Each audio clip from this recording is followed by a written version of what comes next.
Good afternoon. I'm Lydia Crafts. I am running for the Maine House of Representatives. I am running to represent House District 90, Damerscott, Newcastle, Monhegan and Louds Islands, Nobleboro, South Bristol, Bristol, and parts of Nobleboro. Thank you for being here today for our Community Coming Together series. We have a few updates. July 14th is our primary coming up. We have a June 11th forum on Lincoln County TV, sponsored by the Lincoln County News, 6 to 7:30. You can view it online or streaming live on their website. And we have a blood drive happening at the Bristol Consolidated School June 16th. So with more need for blood and increased elective surgeries coming up now, there's always a need. Please donate if you're healthy and able to. So quickly, a little bit about my campaign. We are less than 2 months away from our primary. I'm busy reaching out to voters here on social media, but also by phones.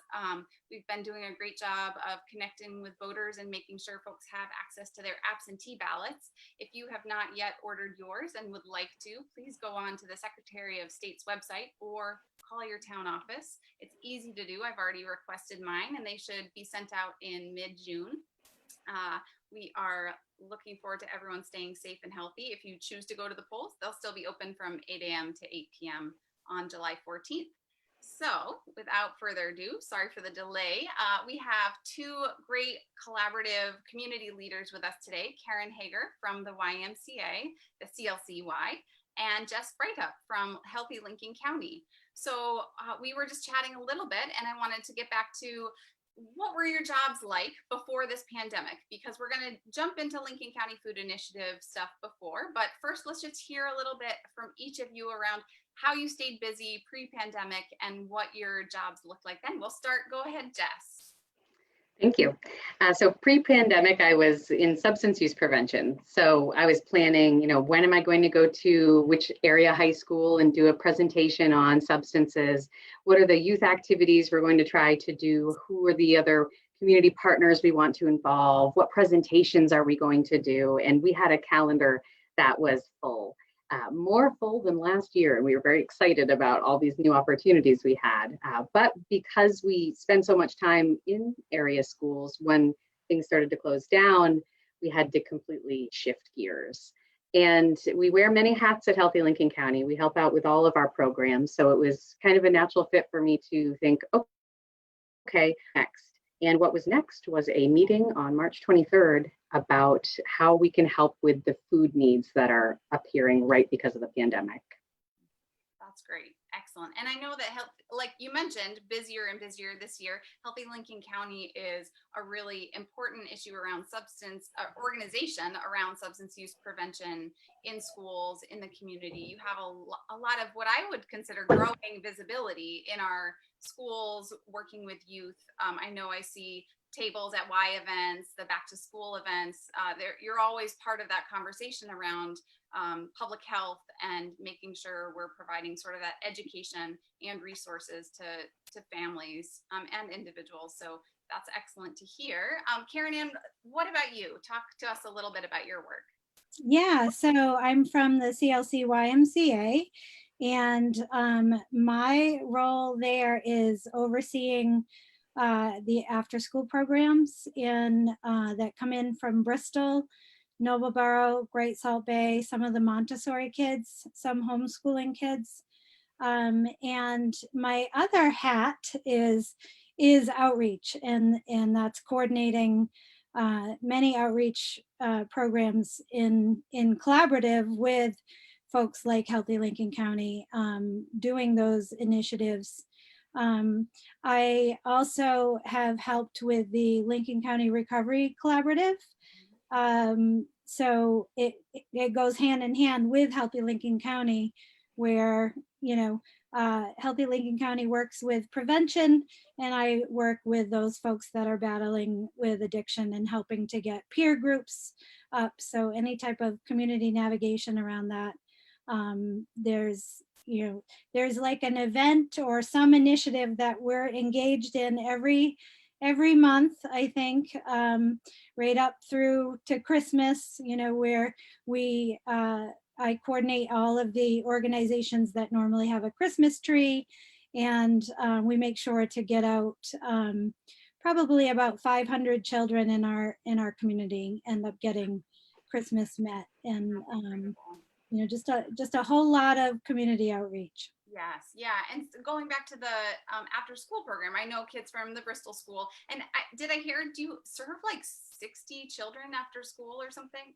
Yeah, I think our greatest number was probably 67 all told. Yeah. Big numbers for supporting families who work jobs outside of the 8 to 3 schedule and making sure that they have a safe, healthy place to be. We've talked a lot about food security issues in the last couple of weeks here on this series. We talked to Karen Kleinkopf from Farms at the Y, and I know just that relationship of providing healthy food, that the Y really is a community hub, a community center for more than just Damascotta and Newcastle, really the whole county. I know families come to access programs from Jefferson and Whitefield and all over the peninsula. So it's a central spot for lots of people. And I also wanted to mention, I was aware of that collaboration between Healthy Lincoln County. I heard, I think from Kate Martin, that individuals entering into recovery have free Y memberships. Is that right, Karen-Ann? Correct. They come in through the Lincoln County Recovery Collaborative, and we help set them up. It might be folks that are on probation, and we help get them to where they need to be for their peer meetings. We help make sure that they get their probation checks, and we're also building that relationship between law enforcement and themselves so that they can be more of a productive being in society. And in return, we have them come right in and they meet with me in my office, and we talk about some life goals, and we navigate around what is it that really can make their life fulfilling. And what happens is they get a membership, and it is free, but they also give us 4 community service hours within their first year of sobriety. And we plug them into things like fill the bus initiatives, or volunteering out, doing maintenance on our trails, or anything that can help them be part of the community again, so that they get to feel like they're not just getting a handout, that they're worthy. Yes. Yeah. I think I spend a lot of time thinking about and talking about children, and it's really important.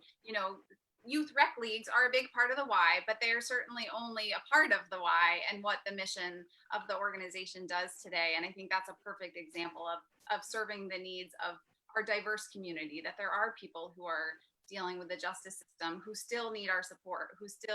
It is so important right now to realize that we're more than a gym. We're a community. That's great. So the pandemic hit, similar to what you're talking about, the food needs, the conversations were happening at local schools, and what do children and families need? Basic needs, really. Like, we went from thinking about all of these, right? Substance use prevention, whatever else was on our calendar, and all of a sudden things stopped, and we really had to focus on helping our entire community really meet their basic needs. So I don't know if either of you want to start. I know things started primarily through, I still call it Yellowfront, through Main Street Grocery with Jane Gravel. And so there were meals prepared, free meals delivered and prepared. How did each of your organizations get pulled into the work that started as free food at the grocery store? I can start us off. So Jane was preparing these meals like after hours, and I just picture it. The grocery store's closed down. She's in the back in the kitchen making bats of shepherd's pie and mac and cheese, packaging it up, getting it ready, and then delivering it. Well, so I mean, Jane's just inspirational in that sense, that she saw a need and immediately filled it. But then the numbers kept pouring in. She's like, oh my gosh, we've got 20 people, we've got 30 people. And that's at the point where she started to rope in other organizations and set up a Zoom call. But also what happened in the middle is that Ricky and Rosie, who own Fernald's Country Store, they saw what Jane was doing, and they said, we've got to help. And they set up a 24-hour fundraiser that raised over $5,000 in 24 hours. It was incredible. I tried to share it because I had seen it and I donated, and I went to share it and it was like, oh, this is done. We've already maxed out. We raised so much money. I was like, that's that is really a community coming together in 24 hours. Absolutely. My favorite quote from them is when they were doing the GoFundMe, they had to keep increasing the amount because they kept exceeding what their goal was. So just in 24 hours, but they took that money and they bought food that they delivered directly to Main Street Grocery, so that Jane wasn't, using her store's inventory to make those meals. But then they also roped us all in for this call where it was the YMCA, myself from Healthy Lincoln County, Ricky and Rosie, Jane, we had Ellen from Ecumenical Food Pantry, and Charlie from Kiev Wavis Education. And the topic was, in Lincoln Academy. And the topic was, let's make this happen. And we didn't even hesitate. I can do this, I'll do this, let's go. And we met the very next day on a Saturday because this was urgent. And we just developed a plan and made the meals happen. That's incredible. And so, Karen, what about you? What was the early days of the initiative like for the Y? Yeah, so it was a natural fit. Jane and I grew up together, and we do a lot of food drives throughout the year already. So I said, when do you want me to bring my bus? And it wasn't even hesitated. And I said, we can come every week and we can start, supply. We knew that the food pantries would start to get tapped. And as soon as I said, the Y's available, just like Jess, I got the phone call and invited into, the Y's not a stranger to collaborations and working together. So it was so smooth how we all just came together quickly. That's incredible. And so it shifted a little bit as the need continued to grow. And now currently, Karen-Ann, did you say earlier it had reached 78 people?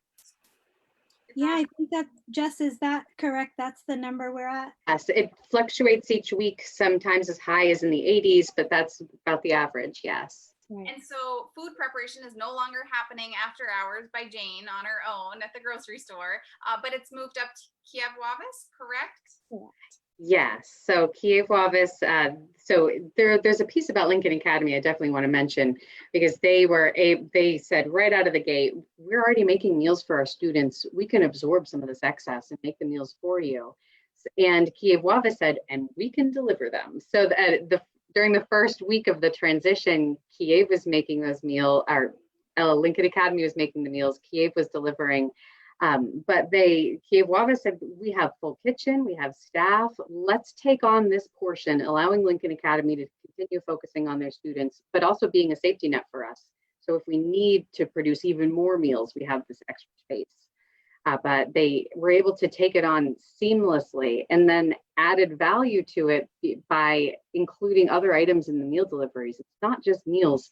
You get a quart of milk, you get eggs, you get bread, you get things to stretch out what you might have existing in your pantry or not, because we at least include enough for you to be fed until the next delivery. There's not going to be a gap in meals for you. Okay, that's incredible. And so what about funding? So there was this initial fundraiser, right, raised, was it $5,000 in 24 hours? But how has the initiative continued? I know there's been a collaboration with the Ecumenical Food Pantry and Ellen Dickens. So talk to me about sort of the funding, the bottom line. Yes, so in those first few meetings, we were like, I can do this, we can do this, I'll coordinate this, I'll send the meeting minutes, I'll take the donations, I have a PayPal account set up. So Ecumenical Food Pantry said, hey, you got a PayPal, want to get the word out. So we immediately said, yes, let's do it. We'll have the donations come through that stream. We got a flyer out and put that out on social media, and also in the Lincoln County News, a story was produced that gave folks effort to call if they needed assistance, because we realized right away, wait, how do we sign people up? We can't just have them keep calling Main Street Grocery. Jane's got a business to run. So we set up a phone number and we had a place for donations, and initially the donations started pouring in to keep this program running. And I think what really helped was that Main Street Grocery had a lot of support and press. The WCSH 6 News had done a story on all of Jane's amazing work to deliver groceries, to deliver meals, and it helped put the word out about we need funding because it's all donation based and all donations go to food costs. So that's kind of how the funding piece started initially. That's great. And it sustained itself. Donations have continued. Financial donations are sustaining the program adequately, would you say? Yeah, I think we've been able to maintain for sure. Jane is very involved in Rotary. Rotary's been pretty significant in their weekly monetary donations. Fill the Y bus was happening every week. So that brought in probably an average of $800 in donations. So we could fill Charlie's order up at Kiev Wavis, but also the food donations from the essential shoppers coming and giving donations there.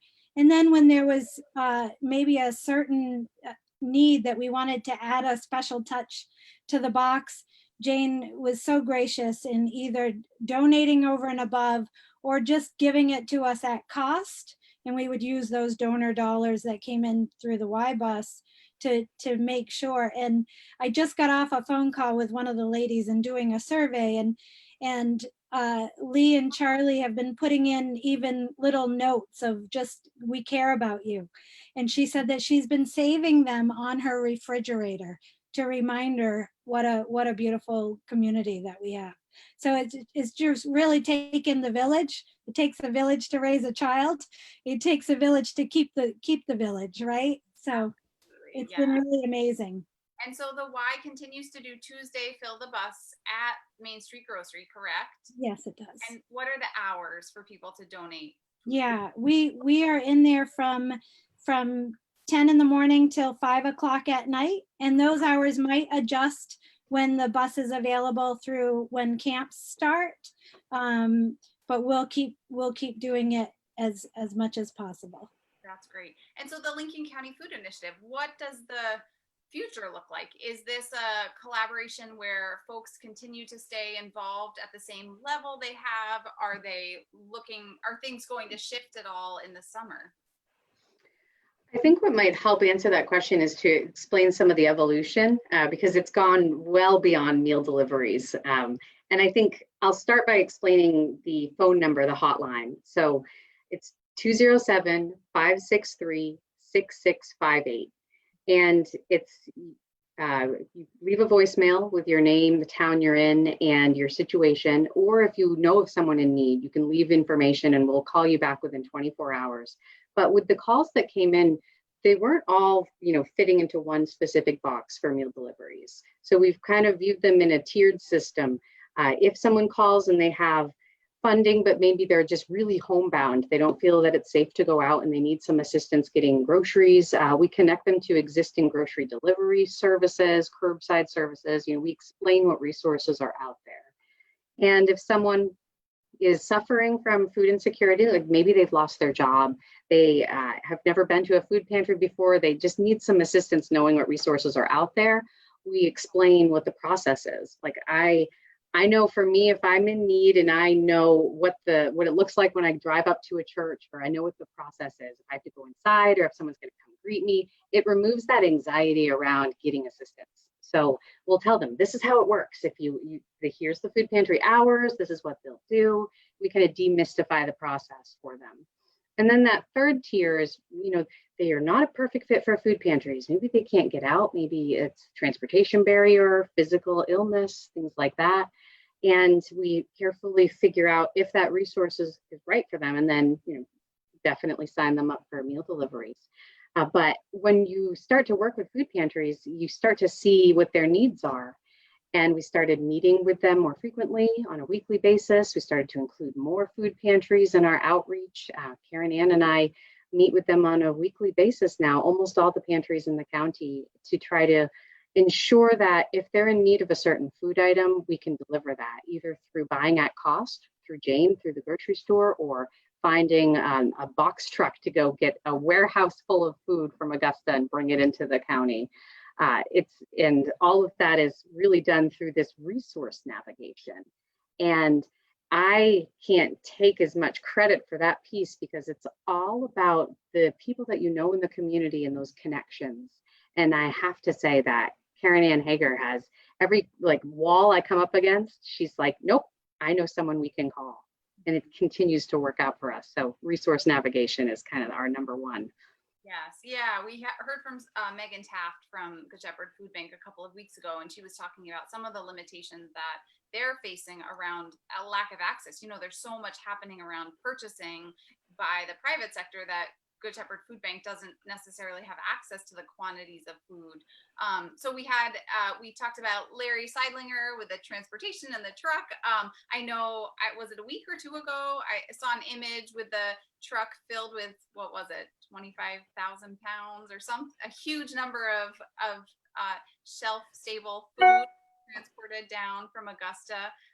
That was a great example of, you know, the business world, you know, Jane Gravel, Ricky and Rosie, small businesses that are vital to our community, really stepping up like they really always do, right? It's not a new thing. And now working with the agencies and organizations and sort of that nonprofit side of the community to really fill in all of the gaps that one organization can't manage it all, that it really is bigger. And as you just described, Jess, I love how the group started with one mission of preparing and cooking food. And as you saw those needs shift, you really changed how you looked at the work that you were doing.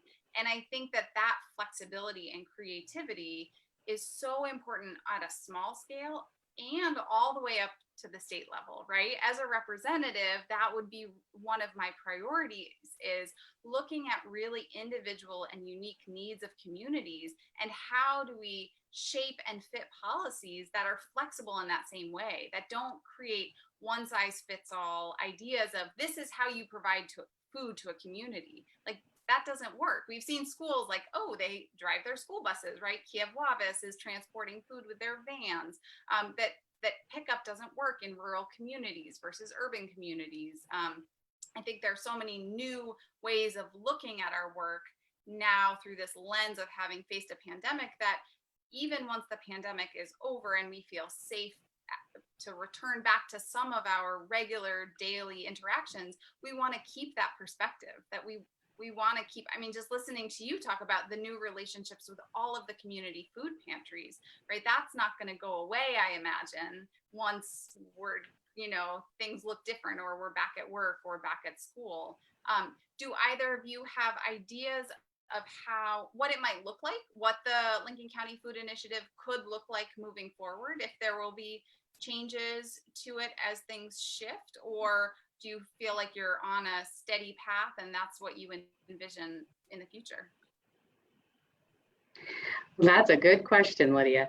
Yeah, it's an uncertain time as we, try to figure out what are the next 4 weeks like as we continue to open up the economy. I know that we've seen the value in all of the pieces of outreach through the Lincoln County Food Initiative, and our organizations are talking together about how we can keep those parts and pieces moving even after this.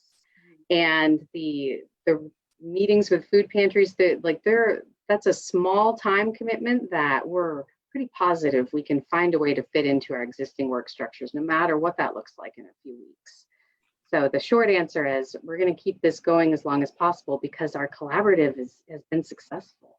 And who gets that opportunity to build something like this in a short amount of time? We can't let it go. Absolutely. Karen-Ann, do you have thoughts about sort of your role or what might change with the Y moving? I know summer camps are on at Camp K in Booth Bay. I sat in on a meeting. So, one of the things I think about is as we reopen our economy, we still need childcare. We still need a safe place for kids to go. And so I imagine you'll have to sort of revert back to some of those responsibilities that you had prior to the pandemic. Yeah, well, the roadmap at the Y in outreach has always been that my position would grow more into outreach, where we were waiting to see where the other programs fell. As most people know, when we renovated, our programs grew and blossomed, and we're bringing up more staff and raising them up, but it doesn't come without a price tag, right? So it's all about funding. And I think what Jess said is absolutely true. Where we've come a long ways as a community in the last 5 years in collaborations, and I'm extremely grateful that those relationships had already been in place. And I'm sure we would have gotten there, but I think that has something to do with why we were able to do it so quickly and so fluidly, because we already had those working relationships. Charlie was on our Y board before. We've done teen programs with Healthy Lincoln County. So Jess has come along with me and jumped in the car and showed up at Y Teen Leader Club meetings at the high school, so it's already established. So I don't see why it wouldn't continue on. It's really about what the community wants, and we're investigating right now. We know to fill the need, but we're moving forward, and our staff at the Y, as far as all the other things, we're all about meeting the community's needs, period. That's our mission. So if it means essential care, we'll make sure it happens. Camp, we definitely were right out of the gate. It wasn't even an option. We were going to make sure that we were going to be serving families. We moved it from an area of thinking that we were going to provide the camp experience to serving families' needs by providing that childcare, no matter what it looked like, if it was at a camp or if it was outside at our building and putting big tents up. We were brainstorming several options, and we want to do it safely. Yeah, I think that's really important for people to think about, that it's not, you are really, both organizations are working hard to meet really basic needs for families and for individuals, but thinking about, childcare really is an essential service, and what that looks like for, I'm not aware. Do you happen to know the numbers of kids who typically access Camp K in Booth Bay? Yeah, there's definitely between 100 and 150, and that doesn't include the specialty camps that we run. So we're trying to hold on to those specialty camps. My cat jumped in the window, so sorry about the lighting. We are still trying to hold on to those, so we're researching what is the method that we'll be using, so that we're doing it the most safe way that we can. Yeah, that's incredible. And I think that continues to show, just like you're saying, that sort of creative flexibility to really make sure that our community is safe and secure and cared for, when what we want is for everyone to make meaning in their lives and to thrive. And absolutely. And we have, the community support goes across the board. Dave Stackhouse has always supported us, with our hot dog event, and that can't happen safely, right? So we're really brainstorming. There's so many creative ways that we've been able to come on Zoom, and we'll make it happen. We'll make it happen one way or another. And the community has reassured us that they'll back us up. Oh, great. And just a couple of comments. Let's see. Someone commented, you have the best guests. So kudos to both of you for being great guests. Someone asked if the meetings for the initiative were done virtually. Is there a lot of in-person, face-to-face work, or are you able to do a lot of it remotely? So many Zoom meetings.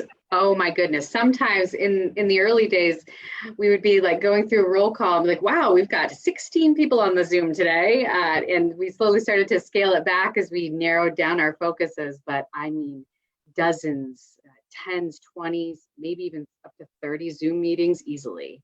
Yeah, that's incredible. Yes, and I do a lot of in-person stuff. We consider, when you talk about who's exposed to each other and their family, Jess and I have become family. we do a lot of work out there, but we're also on the Zooms a lot, just constantly bouncing ideas and brainstorming and problem solving. That's excellent. So then how can people continue to support you? I know newcastlefoodpantry.org, people can make online donations that go directly to the Lincoln County Food Initiative.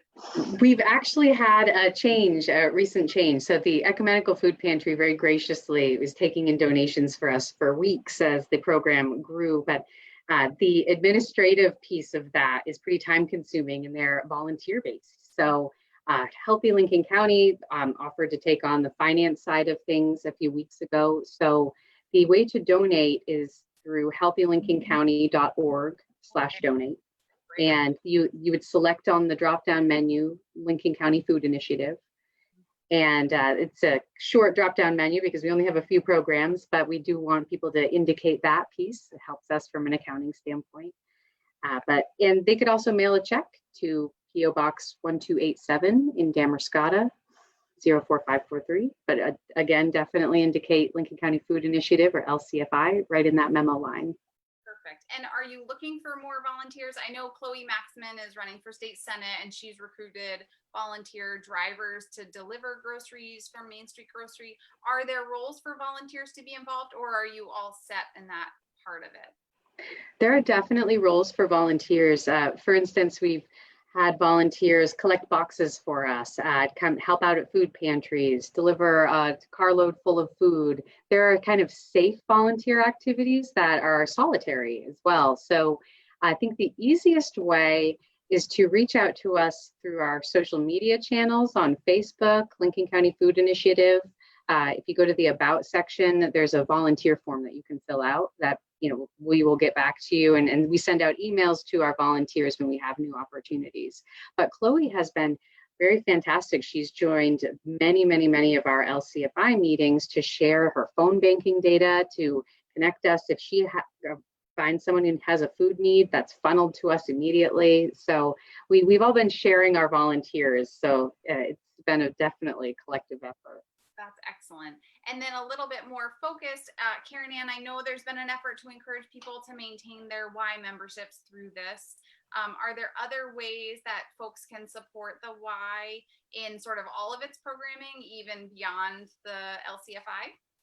Yeah, sure. I mean, just like Healthy Lincoln County, we are membership based, so that definitely is a huge part of our funding, but definitely donations into the Y as well funnels back out to initiatives just the same, and it keeps the different players in place, and we get those farms at the Y ladies still putting out they've been doing food out to the families that come up through Healthy Lincoln County with their meal times, their lunch times, and they can call in and certainly ask.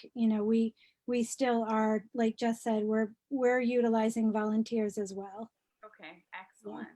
Very good. I will include all of that information and links down below in the comments for people to find.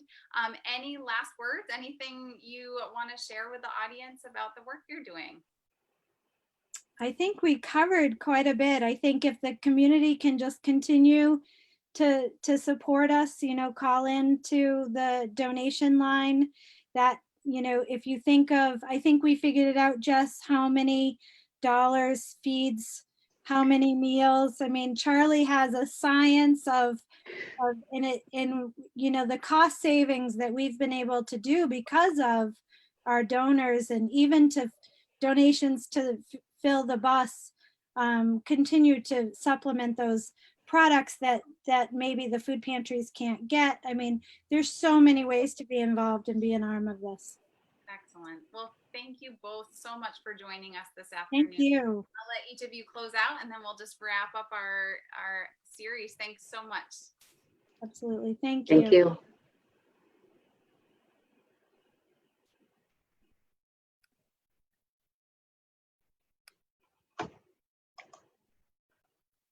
All right. right. So thank you all for joining me. I think you heard a lot of incredible information from Karen-Ann Hagar at the CLCY and Jess Breithaupt from Healthy Lincoln County. Like I said, I'll put the links down below if you would like to donate to support their important work.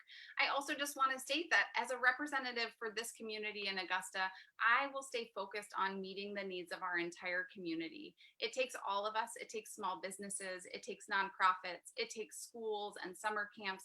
It takes all of us coming together to make sure that we thrive as a community.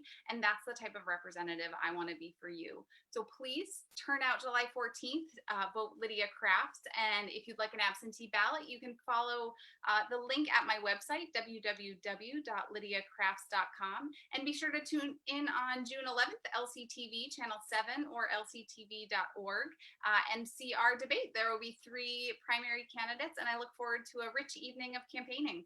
Thanks so much and have a great weekend.